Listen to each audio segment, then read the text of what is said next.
Camarades de lutte,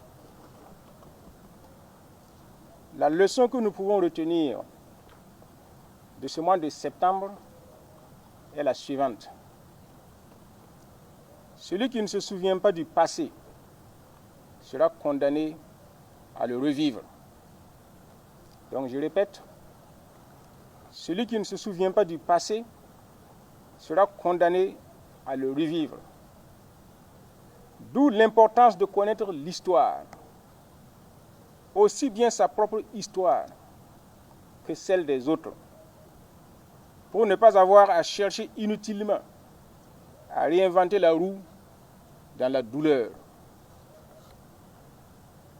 Il y a de cela 51 ans, jour pour jour, le 11 septembre 1973, quelque part dans le monde, un homme d'État était assassiné. Élu président de la République, il avait procédé à la nationalisation des banques et des mines du pays. Puis, il entreprit une politique de réforme sociale. Il s'en prenait ainsi directement aux intérêts américains, notamment aux intérêts de la compagnie ITT, International Telephone and Telegraph, créée en 1920 et qui, depuis lors, avait diversifié son champ d'activité, touchant presque tous les domaines économiques. Cet homme s'appelait Salvador Allende, président du Chili. Le 4 décembre 1972, à la tribune de l'Assemblée générale des Nations unies, Salvador Allende déclarait solennellement ce qui suit. J'accuse ITT, devant la conscience du monde, de vouloir provoquer une guerre civile dans ma patrie. Moins d'un an après cette déclaration, il était assassiné.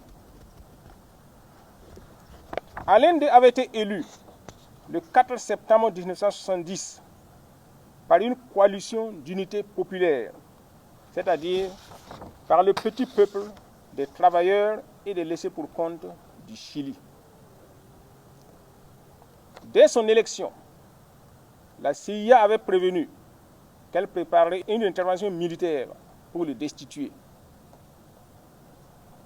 Pour le renverser, les Américains ne cherchèrent pas loin. Ils passèrent par une partie de son propre électorat, qu'ils rallièrent à la bourgeoisie chilienne. Ils utilisèrent les syndicats pour diviser la coalition au pouvoir, notamment les syndicats des camionneurs qu'ils financèrent pour organiser des grèves interminables, avec notamment le blocus des voies de circulation. Cela contribua à pourrir la situation et favoriser l'avènement de la contre-révolution avec le putsch sanglant du général Augusto Pinochet. Les travailleurs honnêtes étaient loin d'imaginer que leurs syndicats avaient été soudoyés par les Américains pour détruire la société chilienne. Ils ont ainsi été les acteurs de leur propre malheur, car le régime du général Augusto Pinochet qui prit le pouvoir à la suite de l'assassinat d'Allende fut sans pitié pour les Chiliens, particulièrement pour le petit peuple en lutte. Un bilan non exhaustif fait état de plus de 3000 morts et disparus, 38 000 torturés, des centaines de milliers d'exilés, 300 000 licenciements dès les 12 premiers mois. Les gouvernements occidentaux qui prétendent défendre les droits de l'homme ne virent aucune violation de ces droits au Chili. Bien au contraire, Pinochet était félicité et encouragé. Il a même été ennobli par le gouvernement britannique. Dans les pays dits du tiers-monde, dès qu'un seul cheveu d'un valet local de l'impérialisme est touché, l'Occident, avec toute son armada, vous tombe dessus. En revanche, un dirigeant qui lèche bien les bottes des Occidentaux peut tuer et massacrer comme il veut, avec même les encouragements de l'Occident. L'exemple du Chili en témoigne, de même que le cas des pays africains. La leçon de cette histoire est que les capitalistes impérialistes sont très rusés et savent user de tout pour parvenir à leur fin. Il y a aussi que les gens ne sont pas toujours ce qu'ils prétendent être.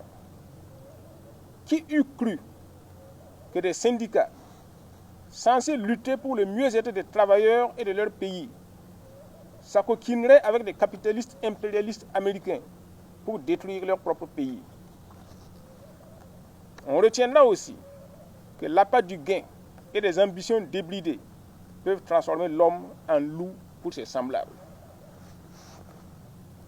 Il nous faut donc beaucoup de discernement dans le comportement et dans le jugement pour ne pas nous laisser embarquer dans des aventures sans issue par des gens sans foi ni loi qui portent des vêtements d'emprunt pour mieux tromper leurs victimes.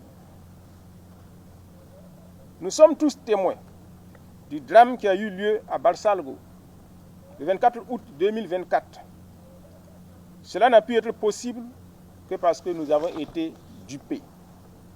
Le chef de l'État a donné les instructions nécessaires pour la protection des populations dans les cas de mobilisation collective, comme c'était le cas. Pourquoi les consignes n'ont-elles pas été respectées? Regardons chaque fois autour de nous avec discernement, en nous posant les bonnes questions. Sommes-nous certains d'avoir la bonne compréhension de chaque situation? Sommes-nous certains de n'être pas des victimes de manipulateurs pour lesquels nous ne sommes que des moyens pour atteindre leurs objectifs?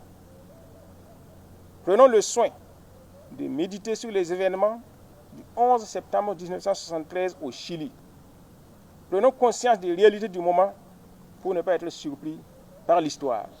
La patrie ou la mort, nous vaincrons.